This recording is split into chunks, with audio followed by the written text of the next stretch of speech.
Tahun 552 Masehi, bukan tahun penaklukan, bukan tahun perjanjian, tapi tahun sebuah patung melintasi laut. Sebuah patung Buddha, dikirim dari negeri Baekje di semenanjung Korea, diiringi kitab suci dan biksu pendakwah.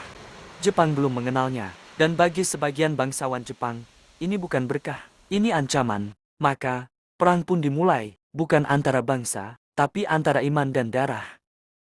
Inilah kisah Klan Soga versus Klan Mononobe.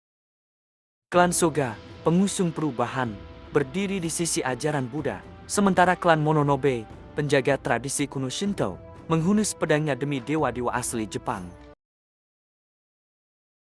Sebelum dilanjut, like and subscribe terlebih dahulu.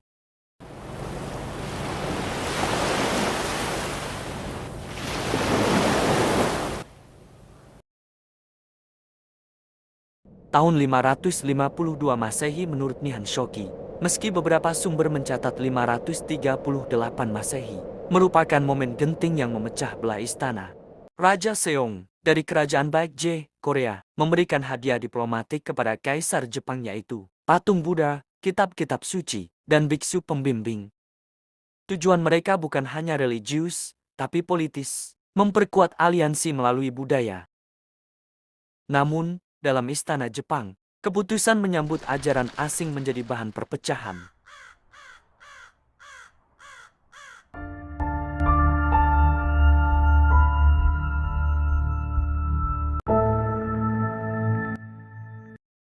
Klan Soga, yang saat itu menguasai urusan luar negeri, melihat dan menerima ajaran ini dengan tangan terbuka. Mereka melihat Buddhisme sebagai tanda peradaban tinggi, sejalan dengan model negara kerajaan, seperti Tiongkok dan Korea. Mereka melihatnya sebagai simbol kemajuan, pengetahuan luar, dan kekuatan asing yang bisa dimanfaatkan untuk menyaingi klan-klan lama. Namun, klan Mononobe, bersama sekutu mereka, klan Nakatomi, menentang keras. Bagi mereka, Buddha adalah dewa asing yang mencemari kehormatan kami. Mereka melihat ajaran asing ini sebagai ancaman terhadap kepercayaan nenek moyang, dan dapat mendatangkan murka para kami, roh-roh suci dalam kepercayaan Shinto. Jepang telah punya dewa-dewanya, kami, roh-roh suci Shinto yang menjaga negeri ini sejak zaman lampau. Akan tetapi, penerimaan Buddha bukan cuma soal keyakinan, tapi bagaimana dan siapa yang punya pengaruh di istana.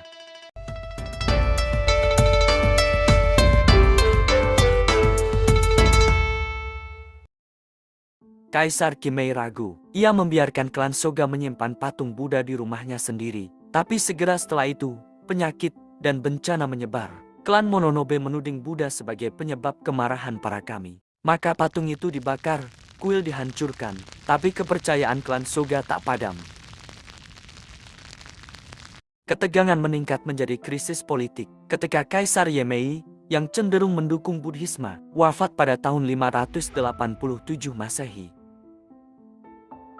Perebutan takhta pun terjadi. Soga no Umako mendukung pangeran yang pro-Buddha, sementara Mononobe no Moria bersikeras menolak pengaruh agama asing dan mengangkat calon tandingannya. Konflik makin meruncing. Ini bukan lagi soal ajaran, ini adalah perang sipil dalam bingkai keagamaan. Perselisihan ideologis ini berubah menjadi perang terbuka dengan senjata, strategi, dan darah yang menodai sejarah Jepang awal.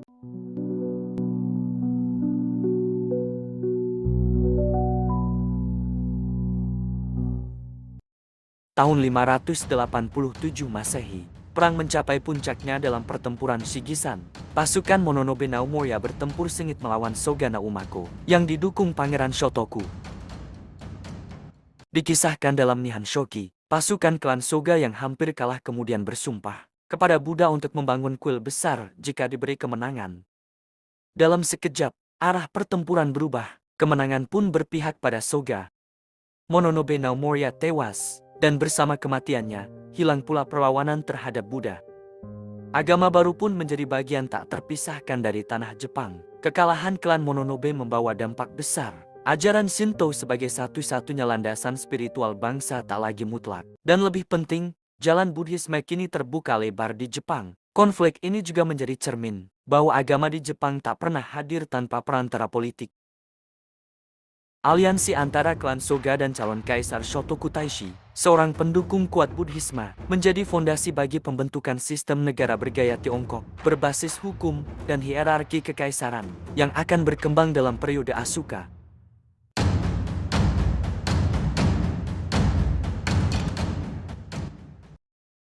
Kemenangan klan Soga menandai dimulainya transformasi spiritual dan politik Jepang. Agama Buddha memperoleh status resmi. Kuil-kuil seperti Asukadera dibangun atas perintah Soga no Umako sebagai bukti janji yang ditepati kepada para Buddha.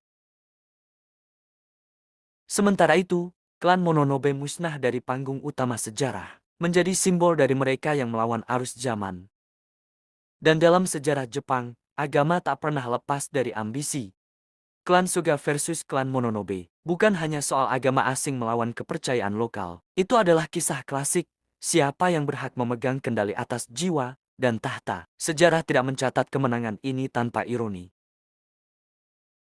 Beberapa dekade kemudian, klan Soga sendiri menjadi terlalu dominan, dan akhirnya dihancurkan oleh kekuatan istana yang sama, yang pernah mereka dukung. Buddhisme bertahan, tapi bukan sebagai milik klan Soga, melainkan sebagai warisan nasional Jepang.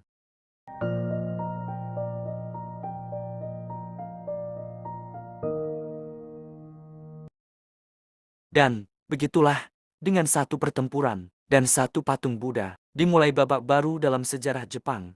Dari Shigisan hingga Gunung Hiei, dari Soga hingga Oda Nobunaga, sejarah Jepang memperlihatkan bahwa ketika agama bersentuhan dengan kekuasaan, yang suci tak selalu damai. Ketika panah-panah pertama dilepaskan di Shigisan, yang dipertaruhkan bukan hanya nasib dua klan, tapi arah masa depan sebuah peradaban. Di sanalah, dalam kobaran api dan debu peperangan, lahir Jepang baru. Jepang yang tidak hanya mengenal dewa-dewa, tapi juga kebijaksanaan Sang Buddha yang datang dari seberang laut. Dan semua itu dimulai dari satu konflik berdarah, klan Soga melawan Mononobe. Hingga akhirnya datang Oda Nobunaga.